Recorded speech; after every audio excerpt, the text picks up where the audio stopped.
Take lots of notes. Ready?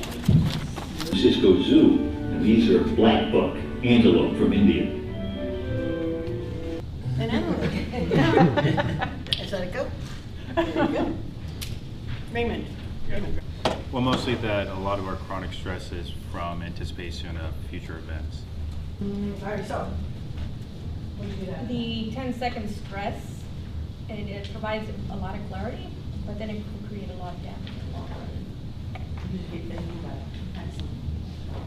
One of the things that we're really at risk for, and the things that we worry about a lot, like, you know, fear of flying, that the airplane's going to crash, the probability of that happening is actually very, very small. The things that cause people to have issues. Right?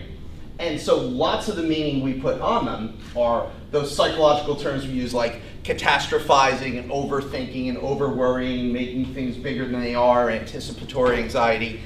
And at some level, those are might be headache, gut stuff, all that lineup of disorders that you talked about on here.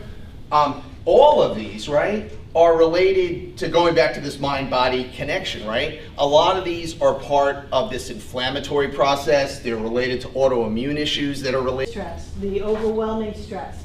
And everybody's tipping point is different. There's always a straw that breaks the camel's back. Feel something go off? Have you ever seen that? This is a constant stressor. The psychologists are starting to write about this. It's really interesting. So Pavlov's dogs, you've heard of Pavlov's dogs, right? So Pavlov, this Russian, is the source of stress.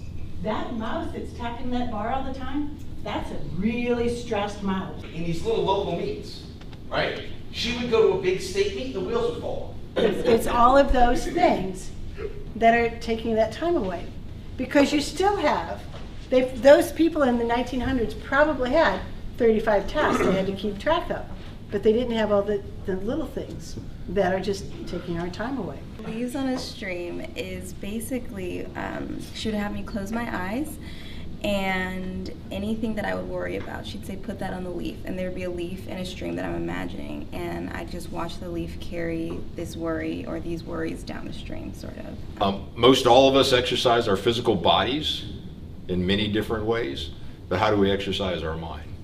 And that's what mindfulness is. And it's not just the act of being mindful, but the practice of mindfulness is an exercise. Because I think we have an opportunity to, if we really grow ourselves and then help grow the people we work with and supervise and lead, the results are there, leadership sees that, and that's different. So who slept better? Okay. Yeah, a few folks. Did anybody try the... When she was done with the hypnosis, I literally had no neck pain, and it's probably been 2.5 years since I've had no neck pain at all. So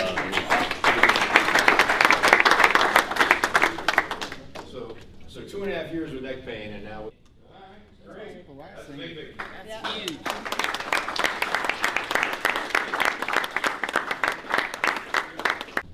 And suggestive state. And I had asked him to do it because I was traveling back and forth between the U.S. and Europe all the time. You know, sleep was a challenge. So, you know, hands together, and then you're gonna roll your knuckles down to where your knuckles are back to back, just like that. All right? Okay. Knuckles are back to back. Now invert them down onto the table. Lift your elbows up. You feel that? All right. So you remember just our little breathing technique. So as you inhale, you're letting it down, and as you exhale, you're up and stretching up.